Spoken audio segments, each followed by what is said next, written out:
And we are back with another episode of the Wrestling Rundown. It's episode number 3, week number 3, and we are, a week away from TLC Sunday. I love the TLC pay-per-view, that's for sure. Tables, ladders, chairs, whoa, hold on, and stairs. You gotta add the stairs now. Well, you'll never know what you have unless you try, so let's give it a chance, right? Well, with that being said, let's jump right into it. Big Show versus Big Red Eric Rowan stairs match. Well, I mean, I'm really excited to see what Eric Rowan has. I hope they don't destroy his character. I hope they make him a little bit more menacing, a little bit serious. A little comic relief's okay, but if they're going to make him a joke, that's not going to be cool. It looks like what they're going for with him, I mean, based on Monday Night Raw, of course, is the quiet, aggressive genius type. I mean, he solved the Rubik's Cube there and everything like that. And they did mention, he has an IQ of like 140 something like that, So mine's is 150, and I still don't know how to solve a Rubik's Cube. So it's just one of those things where his character, I think, has potential to be the new big guy, that's the face of the big guys in the company, almost up there with Luke Harper. I wouldn't say that, but I could see him in a way, kind of being like, kind of like a Kane in a way, as if he was a heel, exactly.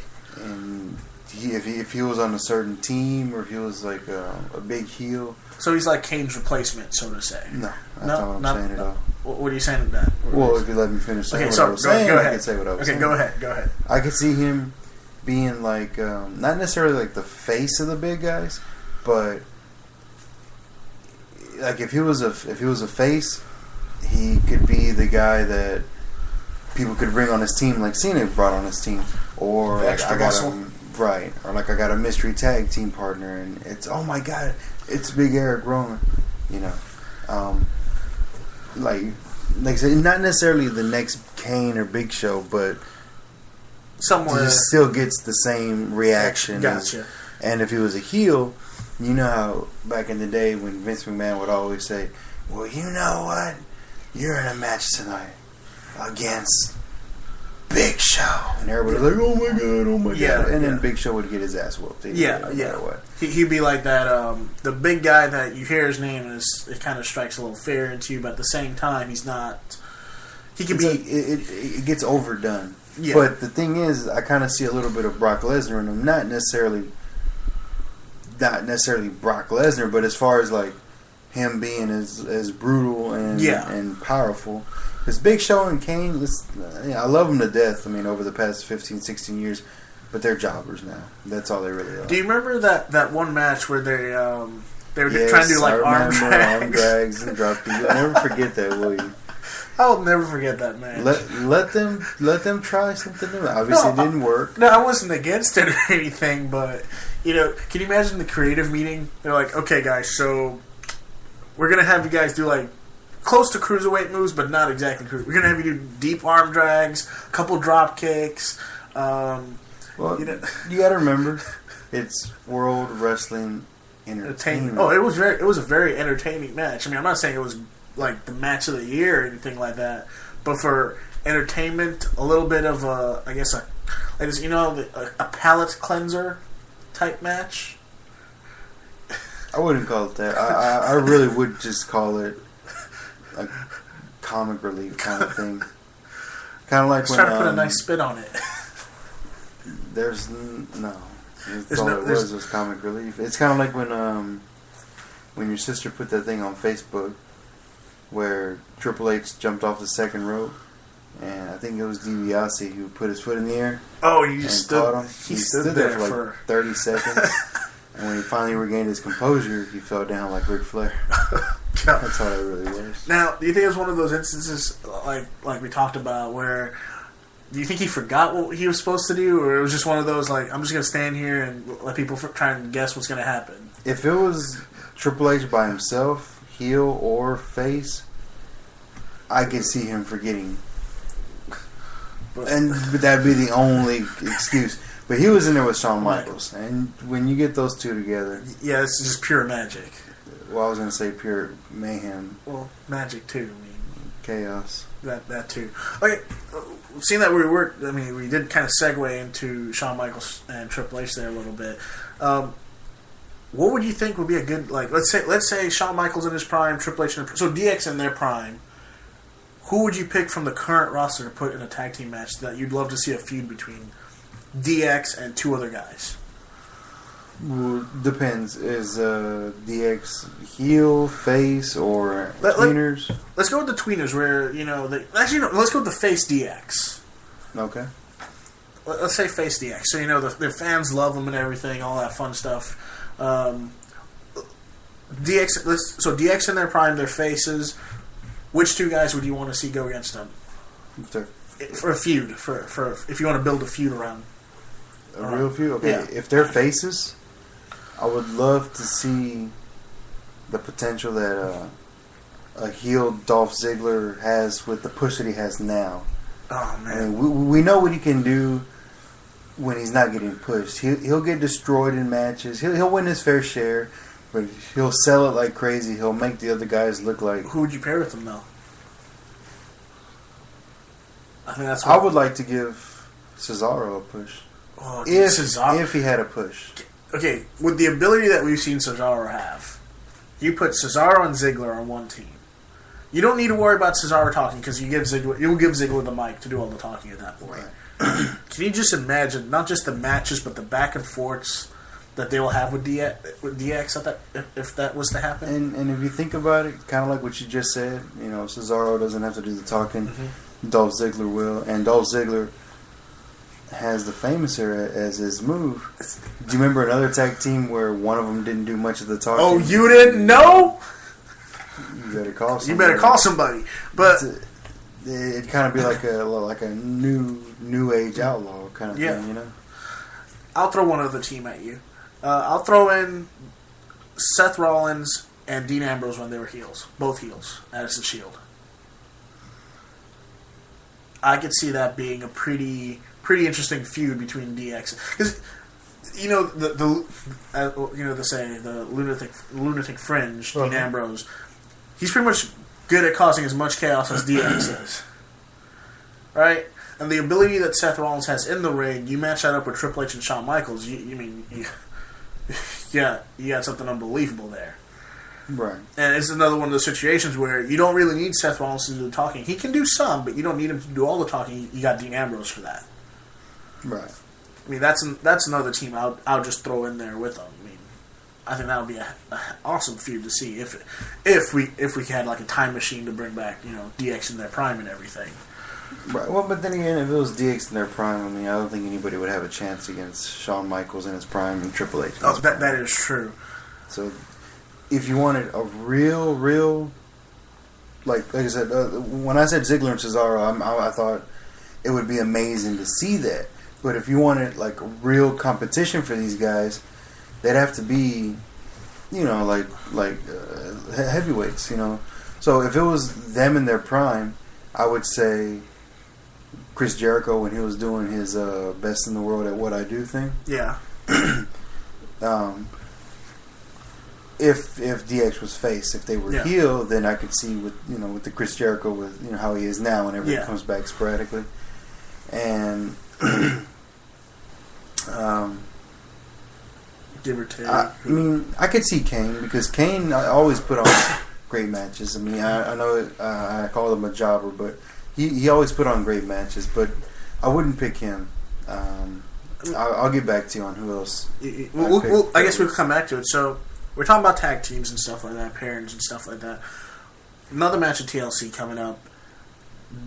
Damien Mizdow and The Miz versus the Usos. And I think this is the launching pad that, not The Miz, but Mizdow is going to use to springboard him up to like the Intercontinental United States Championship push maybe late next year. And the reason why I'm saying that for, look at how the fans, and I'm pretty sure WWE had no idea this was going to happen. Well, look at how the fans are just like behind this dude, like crazy behind this guy right now. I mean, there's so much potential. I'm pretty sure WWE is just going to like see how far they can take the Miz and Mizdow angle before, of course, Miz probably turns on him. Jealousy, one of those angles, I bet. And I could see Mizdow pretty much taking this tag team and platforming into a back to the solo status that he had. Well, let's be honest. He had a solo status, but it wasn't great. It was horrible. Now, I liked the concept of him being a very smart and educated man, but he was. I mean, you can pull off being a pompous ass, and there's ways that you can't pull it off. And Sandow was not pulling it off at all. It was there for a little. At first, it was okay. I think after a while, it just got old, I guess. Well, you gotta remember, I'm still pretty biased towards heels because I watch it and I know it's the reality era that I'm watching, but I also watch it as if I can't stand these guys, Yeah, I understand that. Very few heels that I can watch and get truly. Like I know you hated Randy Orton when he was probably at the best heel. Like he was probably one of the greatest heels in a long time when he was just going around kicking everyone in the head. No, I didn't hate him. I enjoy watching Randy Orton in the ring. I mean, RKO out of nowhere. I love it. I just didn't like the way that they made him seem crazy. Medically. No, you know me. I don't mind crazy. I take crazy chicks. I just didn't like how they made him seem like medically unstable. But me personally, watching him, in a sense, implode on himself, like I enjoyed that entire. What was it, like a year-long thing with him just slowly losing it every single Monday, like every single night, just slowly losing it more and more and more until finally just lost it altogether, and he turned into a face. And he had a pretty good face run. I mean, that's the one thing I thought was hilarious was he went from pretty much like kicking every single person he could kick in the head, RKOing Stephanie McMahon right in front of Triple H as he's handcuffed. Horrible. Did he punted her in the head too? Right? No. He got Triple H. He punted Vince and I believe Shane. I mean, he did every downright. How many times did he attack John Cena's dad, so to say? I think just once. Just once, yeah. Maybe once? I thought it was more than once. I remember Edge visited his father and that's right. His home. Okay, it was Edge. My bad. But just think about the list of things Orton did in that year's span. And then all of a sudden, we just forgot about it 100%, and we're like, dude, this guy's awesome. We love this guy. No, nobody forgot about it. I forgot about it. It's just most people are a little bit more willing to accept the reality era. Okay. And plus, I mean, let's be honest. WWE fans, we're all human, right? True. If, let's say, God forbid, a husband hits his wife. Oh, God. She hates him. That's it. But he comes home with flowers and chocolates. Oh, it's forgiven. Dude, it's got to be a diamond, too. No. Let's be honest, dude. That's all you really need is chocolates, flowers, babe, I'm sorry, and that's it. And all is forgotten. We're going to get so much hate mail now for that. Hey, they need to hate on themselves because it's true. We're going to get so much hate mail for that. But, I lost my train of thought now. We were talking about Orton, that's right. And, I mean, okay, so he had probably one of the best heel runs, so to say. I mean, is it bad that part of me would have liked to see him go back to that point? Like, while he was with the Authority? Because I honestly did not like him when he was with the Authority. I thought that was... Well, it wasn't about him. I understand it wasn't about him, but like... Okay, I'll put you like this. Seth Rollins right now is kind of like how Randy Orton was when the Authority first came about. But I don't have a problem with Seth Rollins, how he is, always having the authority to bail him out of all the situations and everything like that. For some reason, when Randy Orton was in that spot, it was just bothering me a lot, Mm-hmm. It's like, how are you going to go out there and talk about how you're big and bad, but every single night you have Triple H bailing you out? Seth Rollins, it's like, okay, I understand. You know, I get it. I understand. I'm accepting of it. Randy Orton, I did not care for his character while he was with the Authority. Well, at the same time, we have to remember he was made to look like that because he was the face of the company, dude. Like the wheels had already started turning on Bryan winning the championship at WrestleMania. True. So, you know, that's why Orton held on to the titles for so long.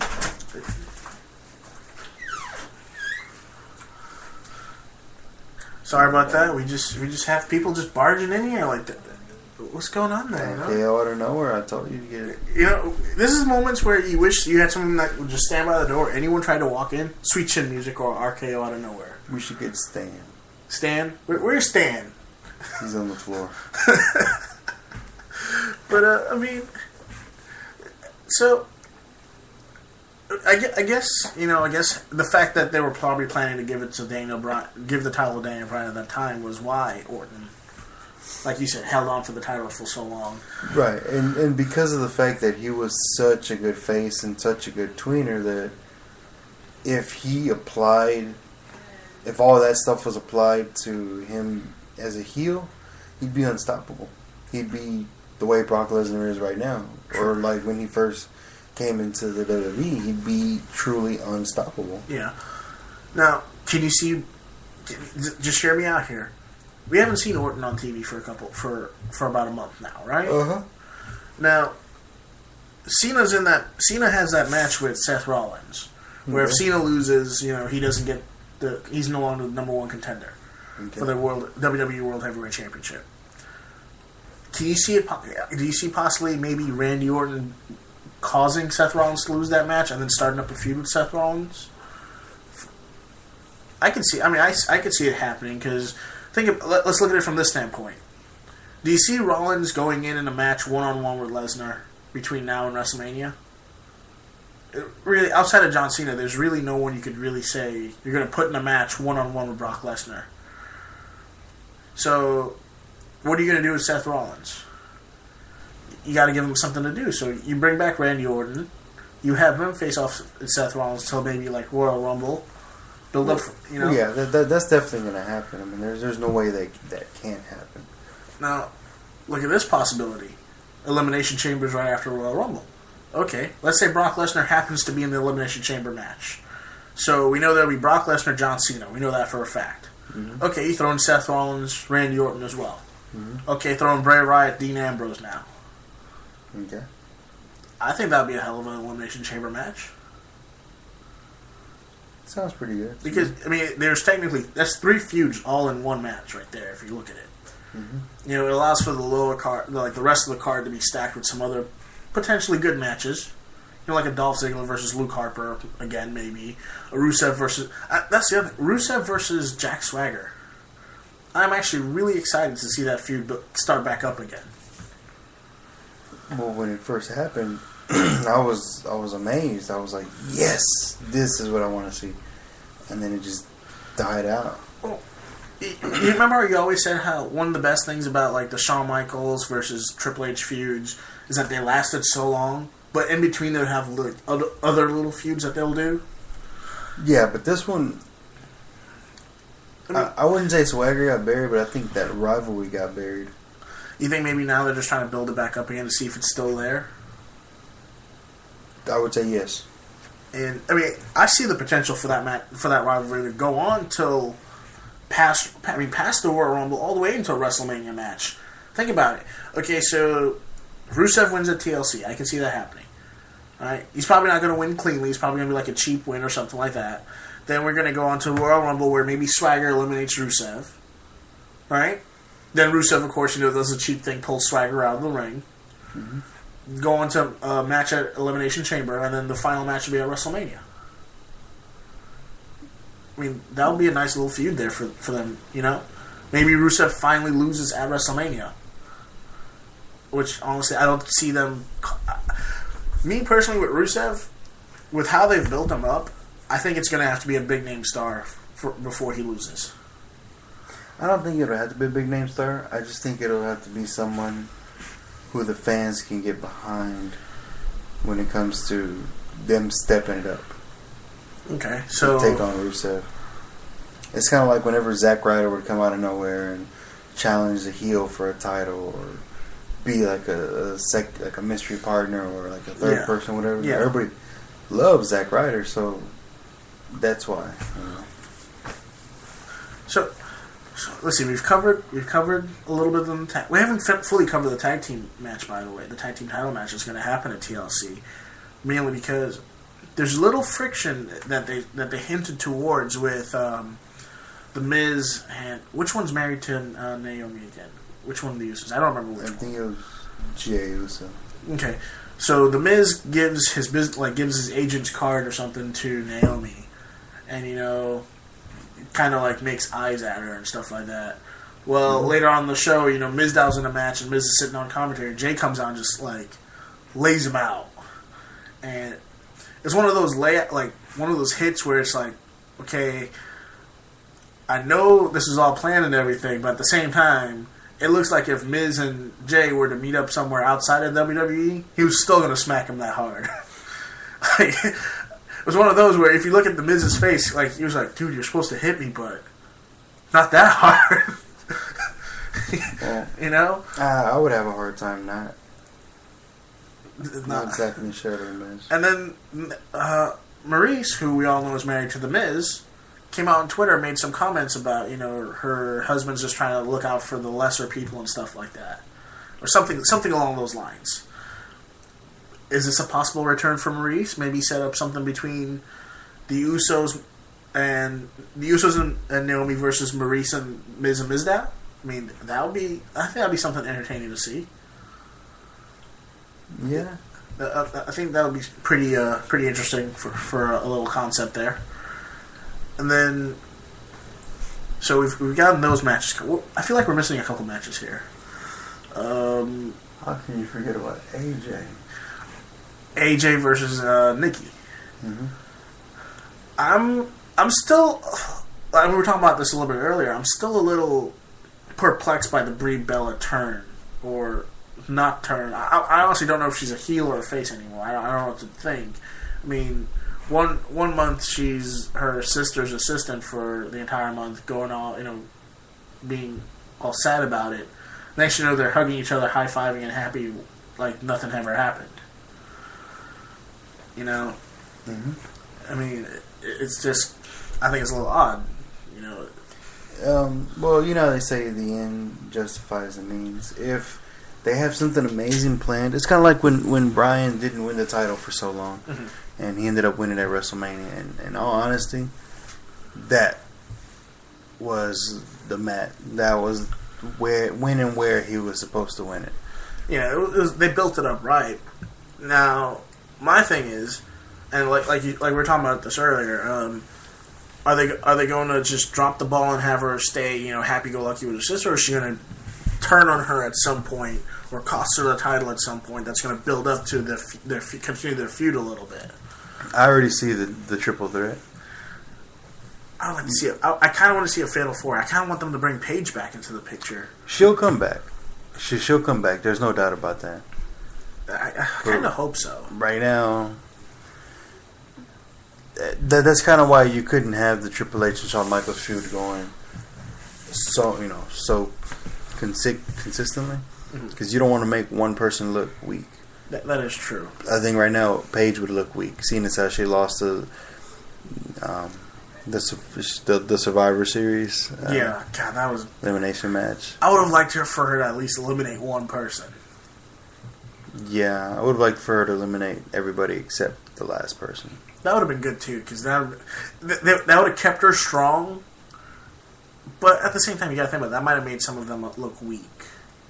And I'm pretty sure, and from how WWE stacked the other team, I mean, it looked like they were trying to keep that team somewhat strong, But I don't understand, why would you try and keep that team strong yet none of those divas? I'm trying to think. Natalya's probably the only one that's won title, right? That was on that team. What? That's held to the Divas title? Yeah. Because it was Natalya. No, it was Natalya. Alicia Fox held it as well. Oh yeah, that's right. So I mean, okay. I guess they want to keep that team strong. But it would have been nice for Paige to maybe eliminate Naomi or Emma even. But I guess we'll see what maybe they do have some master plan for Paige down the line. I would like to see her, Emma, Natalya, and AJ get in a Fatal 4-Way submission match like we've talked about many times. It was my idea, buddy. I know. I'm just saying. I mentioned take credit for it. I mentioned the Fatal 4-Way. You just threw in a submission. You just threw in submission. So it was I guess combined work here. It would have. I play that match in my head every other couple of days because that would be amazing to watch. Especially, I would love to see it at WrestleMania, but it's more like a Night of Champions kind of thing. Yeah.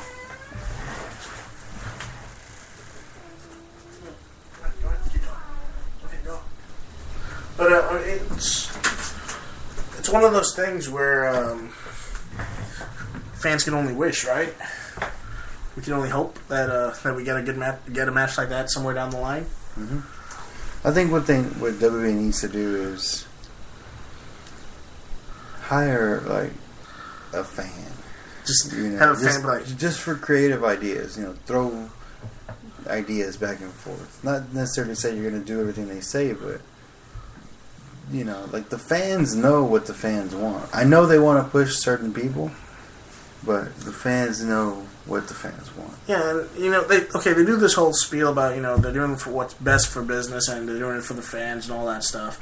I mean, I'll use John Laurinaitis' favorite phrase, people power. Yet it seems like every time, like for example, when the fans started getting behind Ziggler and they wanted not Ziggler, Daniel Bryan. Granted, we had to wait till WrestleMania and it was a good build up. But every time the fans start getting behind someone, it seems like they want to make you wait as long as possible before they give it to you.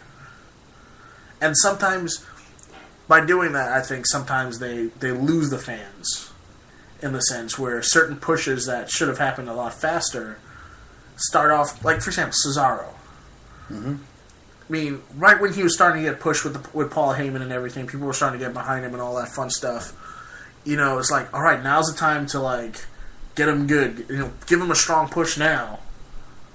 And they're like, we're going to try and extend it out a little bit longer. And then it was just like, we don't care no more. Missed opportunity. Yeah.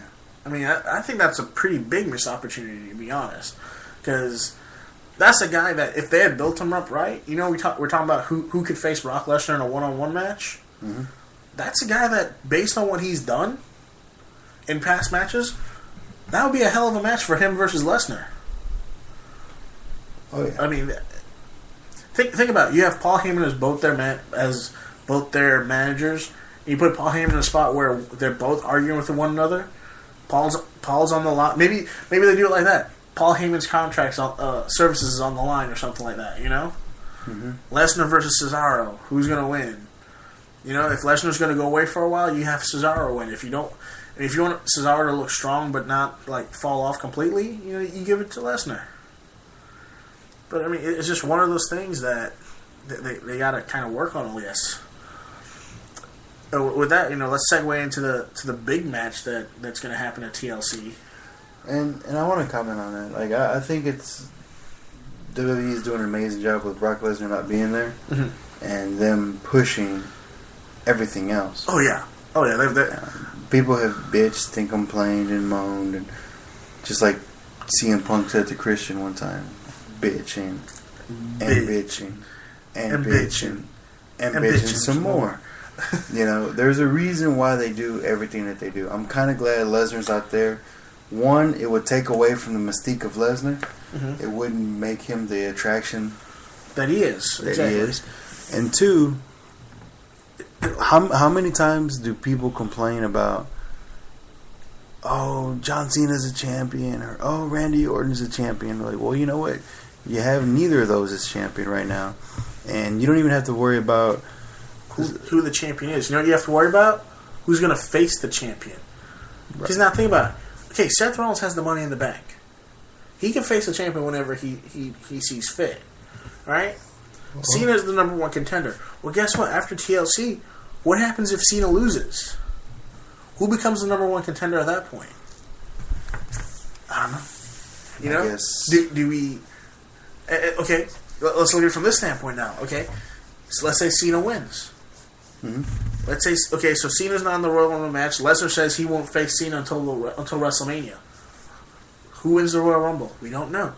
Does the WrestleMania main event become a triple threat match? Or does Lesnar defend the title twice on one night? I mean, there's so many things with just Lesnar being away from WWE that I guess have you thinking a lot more now. Oh yeah, definitely. I mean, it's to the point. It's to the point where there's so many things that could happen that we won't know until it happens. Almost. Mm-hmm. I mean, you can have like potential surprises, you know, and you're like, "Whoa, didn't see that coming," or you could have big flops, like we've seen in the past. But a surprise is a surprise, you know. And it was a huge surprise for me. Mm-hmm.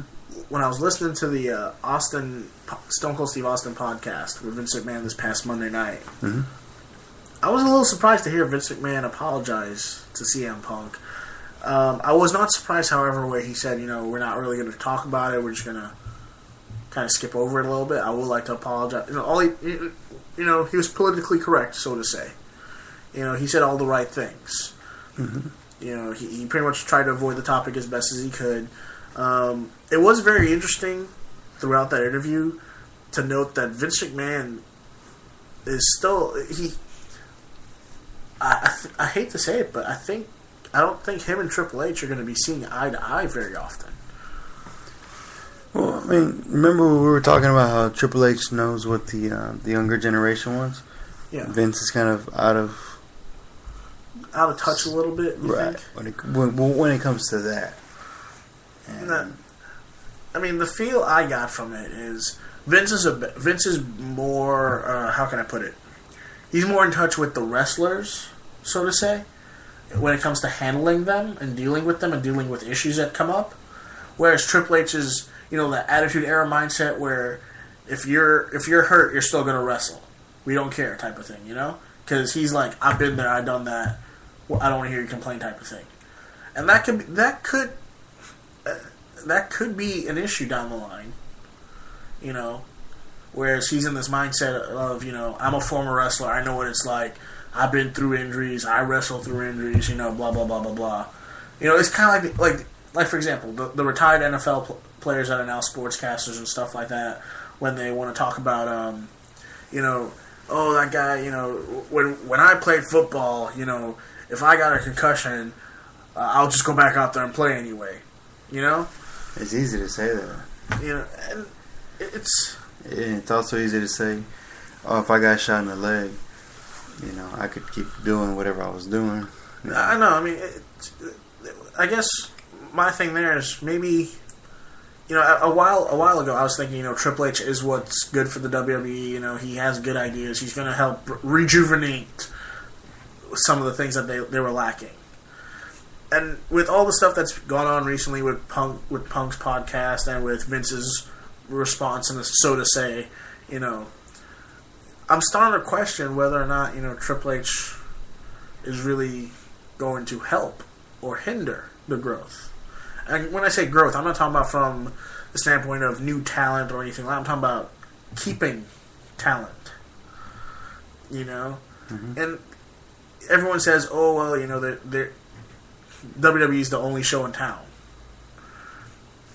Yeah. It's only a matter of time before guys are just like, look, I'm just going to do something else then altogether. Yeah, because I have actually been, throughout the week, listening to some of Chris Jericho's podcast, Talk is Jericho. Yeah. I just go to YouTube and type in Talk is Jericho, and I look at all the options that I have, and I've heard full interviews with Triple H, Dolph Ziggler, Eve Torres, and stuff like that, and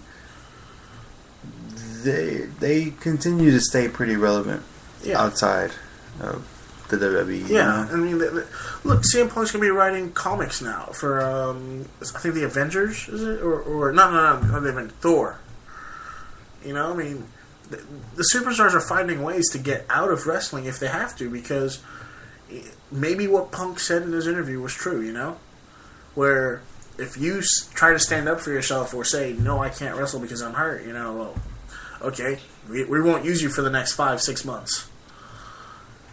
You know, they got to find ways to feed themselves, right? I mean, sometimes you got to, like it's like Vince does, you know, you got to get your hands dirty a little bit. Yeah. Oh, okay. I guess we segued a lot out of there, but back to TLC a little bit here. The match that I'm looking forward to the most here, Bray Wyatt, Dean Ambrose, TLC. You know, as long as I get my story, I'm fine. It has been a wonderful story. You know, sometimes I just want to sit back, cup of tea in one hand, some crackers, just enjoying the story that's being told in front of me. But I mean, it has been a ride with those two. I mean, I would love to see this go on through Elimination Chamber, maybe even build up to WrestleMania match. You know, I mean, I would love to see it go all the way through. I hope. I'm trying to find a good example of what these two would be back, like who I can compare them to back in the Attitude Era, like what feud. But I can't think of two superstars at their similar styles. First of all, they both can talk the talk. They both walk the crazy walk. I mean, the closest I could come is when Jericho debuted on Monday Night Raw, and you know gave his big promo up against The Rock. You know, that's a talking ability. But similar style of wrestling is not there between Jericho and Rock. Similar style of wrestling is there between Bray Wyatt and Dean Ambrose. You know, that brawler type mentality. Mm-hmm. You know, it's I'm going to hit you with everything I can get my hands on, pretty much. You know, I mean, that's what I think is making this feud so exciting for me. It's that unpredictability, the story, the just everything. It's a good stew. Mm-hmm. You know, I would love to see them make. Well, I know we're not going to see anything, but like maybe pull in one or two other people into the middle of it to build it a little bit more, so we can break off into little side feuds here and there, and could keep make this a feud that could be ongoing for a while. You know. Yeah, that's all I've been asking for ever since the Shield versus the Wyatts. No. Since there we go again with that amazing match, dude. That how many times? Okay, the only other recent time I could think of where you had two superstars standing in the ring and the crowd is just going, "This is awesome." Mm-hmm. Hogan Rock what was it, WrestleMania 18, 19? 18? Yeah. I mean, you're talking about two teams that had been around for just about a year each, roughly, standing face to face, hadn't even laid a finger on. I mean, they were a good 10 feet apart at first, and the crowd is chanting, "This is awesome." How crazy is that? I mean, yeah. I mean, that was just that was a match that gave me goosebumps. I watched that match and got goosebumps. But I mean, this week so far has been one of those. It's been. I can't say it's been a great week for wrestling. It's been an okay week. Most of it's just been build up. You know, Raw has been pretty much just build up for a little bit of build up for the go home show next week. NXT has been build up for NXT Takeover next week, which I am really looking forward to. Sami Zayn versus Adrian Neville, Part 2. Is it 2 or whatever? And then of course the Ascension versus Hideo Itami and Finn Balor. You know, that's going to be another big match for NXT Takeover. What else has happened this week in wrestling news? I mean, there hasn't been. It's been one of those almost quiet weeks. You know, I mean, the Stone Cold Steve Austin podcast with Vince McMahon was pretty good. Mm-hmm. I'm trying to think of what else did we have on the plate here? I can't really think of much. I'm kind of shocked. I'm drawing a huge blank here. What about you? Any ideas? Let me see. Let me look through my notes here real quickly. Oh, TNA is going over to a new station starting January. Who? Kurt Angle. I mean, Okay. Never have I thought that there could be a legitimate competitor to WWE and that I wouldn't keep up with them and watch them. And TNA proved me wrong. They have so many great stars there that were in WWE. But I don't want to watch it. And it's not because of the stars. The stories are just... You know what TNA reminds me of? It's like a WCW right when they were failing. When they're starting to go downhill. They're just grabbing at straws to try and keep afloat right now. And, it's just not working out for them. They kind of... If you think about it, from what I've heard about TNA at least, they had for a while there they had like Bubba Ray, Kurt Angle, Magnus. A couple of those guys were the creative team. It's like you can't have wrestlers be the creative team. I mean, Kurt Angle probably does a good job on the creative team because he's all about building up guys. But at the same time, you look at some of the stories that they have there; they really got nothing. It's a shame to see such great talent go to waste. It really is. I mean, there's the biggest thing I think for this week was Vince McMahon's response to CM Punk, which was just pretty much just an apology and moving on from it. I mean, the interview between him and Austin was really good. I suggest if you have not seen it, spend your $9.99, get the WWE Network. It is worth the $9.99, I think, at least. I mean, that interview alone is worth the $9.99. But that's about it. That wraps up our show for this week, guys. If you guys want to ask us any questions, shoot us opinions, ideas, suggestions for future shows, hit us up at prowrestlingrundown@gmail.com. You can also visit the website, prowrestlingrundown.com, as well as follow us on Facebook, Pro Wrestling Rundown. It's Khaled. Javi's here with us. Barely with us. Dude, I can't wait for holiday season to be over for you. I cannot wait for holiday season to be over for you. I can't wait either, man. If you guys haven't listened to our other show, the OIC podcast, Javi's got 2 jobs. It's crazy for him right now. Let's wish him the best of luck. You got this, buddy. You got this. See y'all. Woo, woo, woo. You know it.